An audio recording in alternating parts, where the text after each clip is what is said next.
کچھ کہتی ہے کہ میں پتہ کر کے آتی ہوں امی کو کیا ہوا ہے۔ سلمان کہتا ہے کہ نہیں، تم نے نہیں جانا، تمہاری وجہ سے ہی ہوا ہے، میں نے امی کی نافرمانی کی، تمہیں تمہارے باپ کے گھر سے لے کر آیا، تم نہ لینے آتی تو میں کیسے آتی؟ سلمان کہتا ہے مجھے نہیں پتا۔ صبح ہوتے ہی سلمان کا موڈ ٹھیک ہو جاتا ہے۔ عروج کہتی ہے کہ ناشتہ لگواتی ہوں، آپ ناشتہ کر کے جائیے گا۔ کہتا ہے کہ مجھے ضروری کام ہے اور میں شام کو بھی لیٹ آؤں گا، ناشتہ میں وہیں جا کر لوں گا، تم اپنا خیال رکھنا۔ عروج خوش ہو جاتی ہے۔ سلمان آفس کے لیے چلا جاتا ہے۔ عروج آتی ہے اور آ کر کہتی ہے تائی امی میں نے آپ کو تو نہیں کیا؟ وہ کہتے ہیں نہیں بیٹا، وہ بیٹھو۔ شائستہ کہتی ہے کہ میں چاہتی ہوں میں تمہاری امی ابو کی دعوت کروں، کرنی تو مہرین کو چاہیے لیکن اس نے نہیں کی، اچھا نہیں لگتا، اب ہم دعوت کر لیتے ہیں ان کی، سب کچھ میں سنبھال لوں گی۔ دعوت کے لیے انہیں بلایا جاتا ہے تو شائستہ اور ادریس بہت اچھے سے ان کا ویلکم کرتے ہیں۔ عروج کے ابو کہتے ہیں کہ ہمارا کوئی بیٹا نہیں تھا، چلیں سلمان ہی ہمارا داماد بھی ہے اور بیٹا بھی۔ سلمان کی ماں کہتی ہے کہ یہ صرف داماد ہے، بیٹا نہیں، بیٹا یہ صرف میرا ہے، غصے میں کہہ کر چلی جاتی ہیں۔ سلمان کہتا ہے کہ آپ کو کیا ہو گیا، اس طرح کون کرتا ہے مہمانوں کے ساتھ، چلیں آ کر کھانا کھائیں۔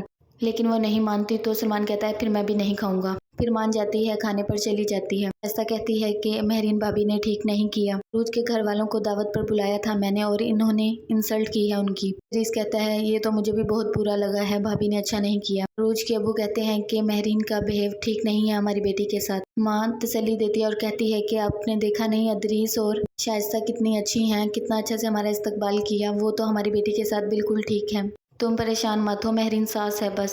گلا کرتی ہے کہ میرے ماں باپ کی بےزتی کی تمہاری ماں نے، ان کی محبت اس طرح کی ہے جیسے کوئی نارمل انسان کرتا ہے۔ ابھی ساس آ کر کہتی ہے میں نے فیصلہ لیا ہے کہ آج کے بعد تمہارے ماں باپ ہمارے گھر نہیں آئیں گے اور نہ ہی میرا بیٹا ان کے گھر جائے گا، تم جب چاہو جا کر انہیں مل لو۔ عروج کی ماں کال کرتی ہے اور کہتی ہے تمہارے بابا کی طبیعت ٹھیک نہیں ہے، انہیں ہاسپٹل لے کر جانا ہے لیکن وہ نہیں مانتے، تمہیں یاد کر رہے ہیں۔ مجھے اپنی ساس کو کہتی ہے کہ میرے بابا کی طبیعت ٹھیک نہیں ہے، میں جانا چاہتی ہوں، مجھے یاد کر رہے ہیں۔ سلمان کی ماں کہتی ہے بالکل بھی نہیں، تم جا سکتی، نئی نویلی دلہن ہو، تم گئی تو مجھ سے برا کوئی نہیں ہوگا۔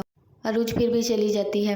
اس کے بابا کہتے ہیں کہ تم آ گئی ہو، میں تمہیں دیکھ کر بالکل ٹھیک ہو گیا ہوں۔ سلمان کال کرتا ہے اور کہتا ہے کہ میں آ کر شام میں انکل کا پتہ بھی کر لوں گا اور ساتھ میں تمہیں بھی لے جاؤں گا۔ تم آئی کیسے ہو؟ وہ بتاتی ہے کہ میں لوکل آئی ہوں، گاڑی نہیں تھی گھر پر۔ اس کی ماں کی شکایت وہ نہیں لگاتی۔